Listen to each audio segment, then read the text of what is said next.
Morning बच्चों, आज की क्लास के लिए हम अगले टॉपिक की तरफ बढ़ते हैं कि अगर हमें अर्थमेटिक मीन यानी कि एएम की कैलकुलेशन करनी हो क्यूमुलेटिव फ्रीक्वेंसी डिस्ट्रीब्यूशन में। क्यूमुलेटिव फ्रीक्वेंसी डिस्ट्रीब्यूशन यानी कि क्यूमुलेटिव फ्रीक्वेंसी सीरीज जहां पर सारी वैल्यूज या तो लेस देन में होती है या सारी वैल्यूज मोर देन में होती है, तब हम कैसे उसे नॉर्मल सीरीज में कन्वर्ट करके फिर हम कैसे आगे बढ़ते हैं उसे समझाने के लिए टॉपिक पढ़ रहे हैं। सबसे पहले मैंने यहाँ पर एक क्वेश्चन मेंशन किया है मार्क्स और नंबर ऑफ स्टूडेंट्स। मार्क्स में सभी वैल्यूज लेस देन में मेंशन है, जैसे less than 10, less than 20, less than 30, less than 40 और less than 50। Number of students 5, 17, 31, 41 और 49। अब सबसे पहले तो बच्चों आपको ये ध्यान रखना है कि यहाँ पर इस नंबर ऑफ स्टूडेंट्स को फ्रीक्वेंसी मानने की गलती नहीं करनी है, क्योंकि आपको इसके पहले वाली क्लास में सिखाया गया है कि जिसके आगे भी नंबर ऑफ हो वो फ्रीक्वेंसी होता है, लेकिन वो कब, जब वैल्यूज लेस देन में नहीं होती है। यहाँ पर सारी वैल्यूज लेस देन में दे रखी है, तो ये वाला कंसेप्ट क्या कहता है हमें कि जब सारी वैल्यूज लेस देन में हो तो ऑब्लिक के दूसरी तरफ यानी कि इस कॉलम की जो वैल्यूज होंगी वो CF होंगी यानी कि क्यूमुलेटिव फ्रीक्वेंसी होंगी।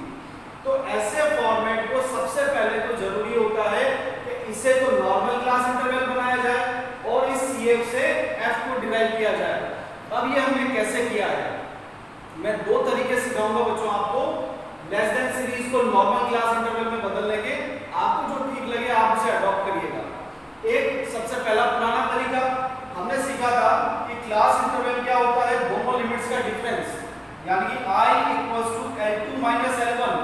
अब लेस देन के साथ जो भी डिजिट्स होती हैं वो क्या होती हैं, L2, यानी कि हमें क्लास इंटरवल के लिए L1 और L2 की रिक्वायरमेंट होती है। तो L2 तो हमें ऑलरेडी मिल चुका है यानी कि 10, तो लोअर लिमिट की जरूरत पड़ेगी। तो अगर मैं फॉर्मूला देखूं I = L2 - L1, तो L1 का मतलब क्या होगा, L1 इधर आएगा, I इधर शिफ्ट होगा, तो L1 = L2 - I और L2 की वैल्यू कितनी है बेटा, यहाँ पर स्टार्टिंग में 10, तो 10 - 10 किया तो कितना आ गया, 0। अब क्वेश्चन आएगा ये I कैसे आया, I क्या होता है बेटा, इन दोनों का डिफरेंस, दो सक्सेसिव वैल्यूज का डिफरेंस I कहलाता है, जो कि हर बार कितना आ रहा है, 10 10 आ रहा है। इसलिए मैंने यहाँ पर I की वैल्यू ली है बेटा 10, तो 10 - 10 किया तो आ गया 0, तो L1 हो गया 0 और L2 गिवन था 10, इसलिए मैंने क्लास इंटरवल बना दिया यहाँ पर 0 to 10। अब एक बार पता लग जाए कि कितना क्लास इंटरवल आ रहा है तो नेक्स्ट क्लास इंटरवल उसी के अकॉर्डिंग गैप देकर हम आगे बढ़ सकते हैं। ये था पहला तरीका। दूसरा तरीका इसी लैंग्वेज में छुपा हुआ है, लिखा हुआ है बेटा language less than 10। Less than का मतलब होता है कम, 10 से कम, और कितना कम ये कैसे डिसाइड होगा, इन दोनों का गैप, दो वैल्यूज का गैप। 10 से 20 का गैप कितना आ रहा है, 10, 20 से 30 का गैप कितना आ रहा है, 10, 30 to 40 का गैप कितना आ रहा है, 10। तो लेस देन 10 यानी 10 से कम बनेगा क्लास इंटरवल, और कितना कम बनेगा ये गैप डिसाइड करेगा, यानी कि कितना है गैप 10 का, तो कितना कम हुआ, 0, इसलिए मैंने क्लास इंटरवल बनाया 0 to 10। और यहीं से वापस से एक बार पता लग गया क्लास इंटरवल 0 to 10 है, तो मैं 10 के गैप के साथ नेक्स्ट पर मूव ऑन हो गया 10 to 20, 20 to 30, 30 to 40 और 40 to 50। इस तरह से मैं क्लास इंटरवल को जनरेट करता हूं। अब इन सभी ये वैल्यूज लेस देन की थी, तो साथ वाला कॉलम किसका हुआ, CF का, तो हमें इस CF से F भी बनाना पड़ेगा। लेस देन में CF से F बनाने के लिए बेटा मैंने आपको सिखाया कि हम कैसे मूव ऑन करते हैं टॉप टू बॉटम, यानी कि फर्स्ट वैल्यू को एज इट इज मेंशन करते हैं। यहाँ पर 5 लिखा हुआ था, मैंने भी 5 लिखा। फिर क्या करते हैं, present value minus previous value, यानी कि 17 - 5 किया तो यहाँ पर मिला मुझे 12, 31 - 17 14, 41 - 31 10, 49 - 41 8। इस तरह से मुझे फ्रीक्वेंसी का कॉलम मिला है। अब क्योंकि क्वेश्चन में मेंशन नहीं है कि आप किस मेथड से करो, तो आप जिस मेथड से चाहे इस क्वेश्चन को परफॉर्म कर सकते हो। मैंने यहाँ पर इस क्वेश्चन के लिए डायरेक्ट मेथड का इस्तेमाल किया है, यानी कि क्लास इंटरवल से मैं सबसे पहले क्या ऑब्टेन कर रहा हूँ, मिड वैल्यूज। मिड वैल्यू कैसे आती है बेटा, दोनों लिमिट्स को प्लस करके डिवाइड बाय 2, यानी कि L1 + L2 / 2, 0 + 10 किया यानी कि 10 डिवाइड 10 प्लस 20 30 डिवाइड बाय 2 करेंगे तो 15। कितने का गैप आया बेटा यहाँ पर 10 का। तो अगली वाली वैल्यू के लिए मैं 10 प्लस कर दूं और वैल्यूज मेंशन कर दें, यानी कि 15 और 10 25, 25 और 10 35, 35 और 10 45। तो इस तरह से हमने मिड वैल्यू को ऑब्टेन कर दिया है। और मिड वैल्यू ही क्या है हमारी x है। तो ये क्वेश्चन वापस से हमारे डिस्क्रीट सीरीज के जैसा हो गया, यानी कि x मिल गया और f मिल गया। डायरेक्ट मेथड में मीन के लिए हम अगला कॉलम क्या बनाते हैं बेटा f डॉट x, यानी कि f की वैल्यू को x से मल्टीपल करके यहां लिखा गया है। 5 मल्टीपल 5 25, 12 मल्टीपल 15 180, 14 मल्टीपल 25 350, 10 मल्टीपल 25 350 और 8 मल्टीपल 45 360। ये मैंने इनका मल्टीपल लिखा है। लास्ट में क्या करते हैं हम इन सभी वैल्यूज का यहाँ पर टोटल किया जाता है। टोटल के लिए मैंने लिखा है समेशन fx, यानी कि जो कॉलम था उस कॉलम की हेडिंग लेकर उसका समेशन लिखा है। इनका सम आएगा बेटा 1265, यानी 1265। और किसका सम चाहिए फ्रीक्वेंसी के कॉलम का सम चाहिए। फ्रीक्वेंसी का टोटल आ रहा है 49। यहां से हम क्रॉस चेक कर सकते हैं कि हमारे फ्रीक्वेंसी का टोटल वही आना चाहिए जो कि लास्ट CF है, यानी कि ये जो फ्रीक्वेंसी का टोटल है ये इस लास्ट CF से मैच अगर करता है तो मतलब आपकी जो कैलकुलेशन है वो आपने सही परफॉर्म की है। इन दोनों के टोटल ऑब्टेन करने के बाद हम यहाँ पर फॉर्मूले पर आ जाते हैं। डायरेक्ट मेथड में फॉर्मूला होता है मीन कैलकुलेट करने का x bar equals to summation fx divided by summation f। Summation fx की जगह पर हमने इस वैल्यू को पुट ऑन किया है बेटा 1265 को, और समेशन f की जगह पर हमने ये वाली वैल्यू को पुट ऑन किया है। तो जब हम इन दोनों वैल्यूज के डिवाइड को परफॉर्म करते हैं तो हमें वैल्यू मिलती है 25.82। ये क्या है बेटा मीन। इसे यहाँ पर एनकोड कर सकते हैं और इस तरह से हम लेस देन के क्वेश्चन को कैसे नॉर्मल क्लास इंटरवल और फ्रीक्वेंसी के फॉर्मेट में कन्वर्ट करके how to obtain the mean ये हमने सीखा है। तो कभी भी आपको लेस देन का क्वेश्चन हो या मोर देन का क्वेश्चन हो तो पहले सबसे पहले प्रायोरिटी पर क्या है आपको कि आप उसे नॉर्मल क्लास इंटरवल और फ्रीक्वेंसी के पैटर्न में बदलें और फिर आगे की तरफ बढ़े, यानी कि परफॉर्म करें। इसके बाद हम सीखते हैं कि मोर देन में अगर क्वेश्चन आए तो उसे कैसे कन्वर्जन किया जाएगा। आइए देखते हैं।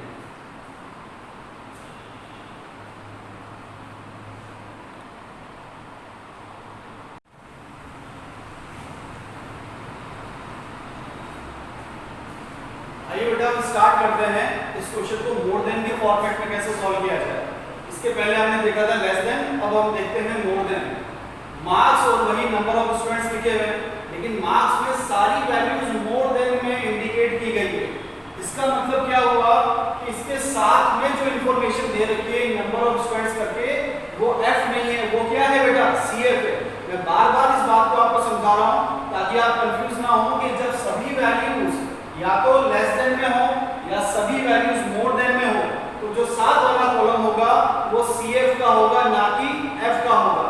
तो सबसे पहला काम क्या है हमारा इस मोर देन सीरीज से नॉर्मल क्लास इंटरवल यानी कि L1 और L2 वाले फॉर्मेट को ऑब्टेन करना। इसके लिए सबसे पहली बात आपको क्या याद रखनी चाहिए जो कि हम पहले भी सीख चुके हैं कि मोर देन में जो भी वैल्यू अटैच होती है वो है L1। जैसे यहाँ पर लिखा हुआ है मोर देन 0 तो ये 0 क्या है बेटा L1 है।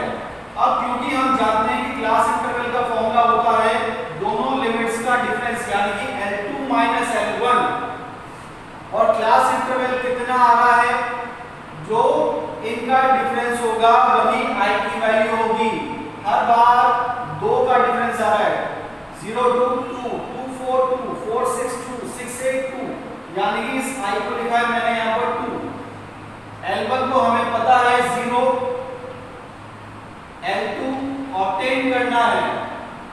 अगर मुझे यहाँ से L2 चाहिए तो L2 कितना आ गया 2 इधर जाएगा यानी कि 2 प्लस 0 वैल्यू आ गई 2। तो L1 हुआ 0 और L2 हुआ 2। तो इस वजह से हम यहाँ पर क्लास इंटरवल मेंशन कर सकते हैं 0 से 2। अब एक बार पता लग गया कि क्लास इंटरवल में डिफरेंस आ रहा है 2 का तो मैं नेक्स्ट क्लास इंटरवल 2 के डिफरेंस के साथ आगे बढ़ा दूंगा 2 to 4, 4 to 6, 6 to 8 और लास्ट 8 to 10। एक और तरीका जो इसके नाम में ही छुपा हुआ रहता है, मोर देन 0, यानी कि 0 से ज्यादा ही बनेगा क्लास इंटरवल, और कितना बनेगा वो गैप डिसाइड करेगा। गैप कितना आ रहा है 2 का, यानी कि 0 से ज्यादा और 2 ज्यादा, कितना, यानी कि 0 से 2। मोर देन 2 लिखा हुआ है, 2 से ज्यादा बनेगा, कितना ज्यादा बनेगा, 2 ही ज्यादा बनेगा, यानी कि 2 to 4। मोर देन 4, कितना ज्यादा, 4 से ज्यादा कितना बनेगा, 2 इंक्रीमेंट आएंगे, यानी कि 4 to 6। मोर देन 6, 2 का डिफरेंस आ रहा है 6 to 8। मोर देन 8, 2 का डिफरेंस इसलिए 8 to 10। तो ये तो बना दिया बेटा हमने क्लास इंटरवल। अब आ जाते हैं CF से F पर। CF से F जब बनाना होता है मोर देन सीरीज में, तो हम प्रोसीड करते हैं बॉटम टू टॉप, यानी कि सबसे बॉटम वाली वैल्यू को एज इट इज मेंशन किया जाता है, जैसे कि हम यहाँ पर मेंशन करते हैं 10। फिर ऊपर की तरफ सब्ट्रैक्शन करते हुए चलते हैं। 18 minus 10 लिखा जाएगा 8, 24 minus 18 6, 28 minus 24 4, 30 minus 28 यानी कि 2। अब जब मैं इनका टोटल करने जाऊंगा तो जो लास्ट CF का यानी कि 30 यही आना चाहिए। देखिएगा 2 plus 4 6, 6 plus 6 12, 12 plus 8 18, सॉरी 20, और 20 plus 10 30। तो ये वैल्यू आई बेटा हमारे 30, और जो हमारा CF था एंडिंग CF वो भी आ रहा है 30। अगर ये दोनों मैच करते हैं तो हम क्वेश्चन को सही डायरेक्शन में लेकर जा रहे हैं। अब आगे बढ़ते हैं, कैसे भी निकाला जाए नॉर्मल क्लास इंटरवल और फ्रीक्वेंसी। आगे क्लास इंटरवल से क्या ऑब्टेन किया जाता है बेटा, मिड वैल्यू। मिड वैल्यू कैसे आती है, L1 plus L2 divide by 2, यानी कि 0 plus 2 डिवाइड बाय 2 करेंगे, मिड वैल्यू आएगी बेटा 1। 4 plus 2 6, 6 डिवाइड बाय 2 यानी कि 3। कितने का डिफरेंस आ रहा है, 2 का, यानी कि नेक्स्ट मिड वैल्यू कितनी आएगी 5 7, और यहाँ पर 9। अब क्या करना है हमें, डायरेक्ट मेथड से ही करते हैं इस क्वेश्चन को। f.x यानी कि 2.1 2, 4 और 3 का मल्टीपल 12, 6 और 5 का मल्टीपल 13, 8 7 जा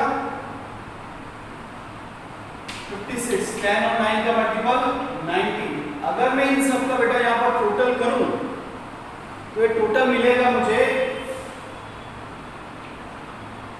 190। अब क्या करना है, इन वैल्यूज को उस फॉर्मूले में पुट ऑन करना है, यानी समेशन fx है हमारे लिए 190 और समेशन f दे रखा है 30। अगर आप इस डिवाइड को सॉल्व करेंगे तो ये डिवाइड मिलेगा बेटा आपको 6.33। ये आया हमारा मीन मोर देन सीरीज में। इसे हम फाइनली एनक्लोज करके इस तरह से आंसर को इंडिकेट कर सकते हैं।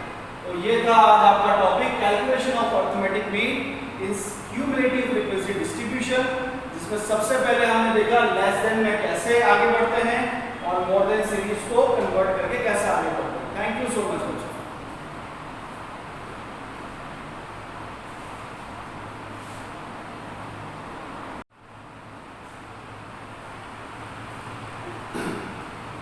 एक और टॉपिक आज हम पढ़ने जा रहे हैं, calculation of arithmetic mean in mid value series, यानी कि मिड वैल्यू सीरीज जब दे रखी हो तब हम कैसे अरिथमेटिक मीन यानी कि सिंपल मीन की कैलकुलेशन करेंगे। तो बच्चों मिड वैल्यूज आप जानते हैं मिड वैल्यू क्या होती है। यहाँ पर मिड वैल्यू डायरेक्टली क्वेश्चन में लिखा हुआ रहता है, यानी कि जनरली अगर हम देखें तो मार्क्स और नंबर ऑफ स्टूडेंट्स मेंशन रहते हैं, जिससे हमें पता लग जाता है कि ये कंटिन्यू सीरीज है या सिंपल x और f है। फिर हम वो क्लास इंटरवल से मिड वैल्यू को कैलकुलेट करते हैं। लेकिन जब हमें मिड वैल्यू डायरेक्टली गिवन हो तो हमें उसे डिस्क्रीट सीरीज की तरह ही ट्रीट करना है और उसे x मान लेना है, और साथ वाला नंबर ऑफ स्टूडेंट्स दे रखे हैं। तो आपको सिखाया है जब भी नंबर ऑफ वर्ड आए तो क्या बनेगा हमारे लिए f बनेगा। अब यहाँ पर वैल्यूज थे बेटा 5 10 15 से लेकर अप टू 40 तक, और ये फ्रीक्वेंसी मेंशन है। इस क्वेश्चन में कहीं पर भी बेटा ये नहीं कहा गया है कि आप इस क्वेश्चन को डायरेक्ट मेथड से परफॉर्म करें, शॉर्टकट से करें या स्टेप डेविएशन से करें, डिपेंड्स अपॉन योर विश। लेकिन मैं आपको एक चीज सिखाना चाहूंगा यहाँ पर कि हम जब भी क्वेश्चन को डायरेक्ट से शॉर्टकट या शॉर्टकट से स्टेप पर लेकर जाते हैं तो इसके पीछे रीजन क्या होता है? इसके पीछे बेटा रीजन होता है कैलकुलेशन। अगर मैं किसी क्वेश्चन को डायरेक्ट मेथड से सॉल्व करना चाहूंगा तो ये x है और ये f है, मुझे 25 और 8 का मल्टीपल, 35 3 का मल्टीपल या ऐसी बड़ी डिजिट्स के मल्टीपल करने में थोड़ी कैलकुलेशन में प्रॉब्लम आ सकती है और हो सकता है मुझसे वो रॉन्ग भी कैलकुलेट हो जाए और फिर बड़ी वैल्यूज का मुझे सम भी ऑब्टेन करना पड़ेगा समेशन f में। इसलिए अगर हमें कैलकुलेशन को इजियर बनाना है तब अगर नहीं भी कहा जा रहा कि क्वेश्चन में कि आप इस मेथड से परफॉर्म करें तो आप चाहें तो अपनी विश से उस क्वेश्चन को शॉर्टकट या स्टेप डेविएशन पर लेकर जा सकते हैं। जैसे यहाँ पर थोड़ी बड़ी डिजिट्स के मल्टीपल आ रहे थे इसलिए मैंने इस क्वेश्चन को स्टेप से परफॉर्म करके देखा है। कैसे सीखते हैं आगे? स्टेप डेविएशन मेथड में हम सबसे पहले क्या करते हैं, जितनी भी x की गिवन वैल्यूज रहती हैं उनमें से किसी भी एक मिड वैल्यू को सेलेक्ट करते हैं और उसे अज्यूम मीन डिक्लेयर कर देते हैं। बच्चों आप चाहे तो फर्स्ट वैल्यू या चाहे तो लास्ट वैल्यू या इनमें से किसी भी सीक्वेंस की वैल्यू को अज्यूम भी डिक्लेयर कर सकते हैं, लेकिन फॉर सिंपलिसिटी यानी कि क्वेश्चन को सिंपल बनाने के लिए कॉम्प्लेक्स नहीं बनाना है, हमें डिफिकल्ट नहीं बनाना है। कैलकुलेशन उससे भी होगी लेकिन यहाँ से आपको कैलकुलेशन परफॉर्म करना थोड़ा इजियर रहेगा, ये मैं मेरे एक्सपीरियंस से कह रहा हूँ। तो मैंने 25 को यहाँ पर अज्यूम मीन डिक्लेयर किया। इसके बाद क्या करते हैं बेटा, हम सभी x की वैल्यूज को यानी कि जितनी भी वैल्यूज हैं उनको इस अज्यूम मीन में से डिडक्ट करते हैं यानी कि x माइनस a करते हैं और इसी कॉलम को हेडिंग दिया जाता है dx। तो 5 minus 25 minus 20, 10 minus 25 minus 15, 15 minus 25 minus 10, 20 minus 25 minus 5, 25 minus 25 0 और इस तरह से प्लस 5 प्लस 10 और प्लस 15 वैल्यूज हमें ऑब्टेन हुई। इसके बाद अगर शॉर्टकट होता तो यहीं पर हम dx और f का मल्टीपल करके f dx कर देते, लेकिन क्योंकि इस क्वेश्चन को हम स्टेप डेविएशन से कर रहे हैं इसलिए मुझे कॉमन फैक्टर की जरूरत पड़ेगी, ऐसी हाईएस्ट वैल्यू जिसका डिवाइड सभी में जाता हो। तो जब मैं इन सभी वैल्यूज को ध्यान से देखूंगा तो हाईएस्ट कॉमन फैक्टर आ रहा है बेटा मेरे लिए 5। मैं यहाँ पर 15 को हाईएस्ट कॉमन फैक्टर नहीं बना सकता हूँ क्योंकि 15 का डिवाइड 5 में नहीं होगा ना, वो प्रॉब्लम आ जाएगी, डेसिमल आएगा वहां पर। इसलिए ऐसी हाईएस्ट डिजिट जो सभी को डिवाइड कर सके उसे कॉमन फैक्टर बनाया जाता है। तो मैंने यहाँ पर कॉमन फैक्टर पिक किया है सभी के लिए 5। इसके बाद क्या करते हैं, सभी dx की वैल्यू में i का डिवाइड करते हैं और नोटेशन दिया जाता है dx डैश। जैसे -20 में 5 का divide -4, -15 divide by 5 -3, -10 divide by 5 -2, -5 divided by 5 -1 और इस तरह से 0 +1 +2 +3 आ गए। यह मिला हमें dx डैश।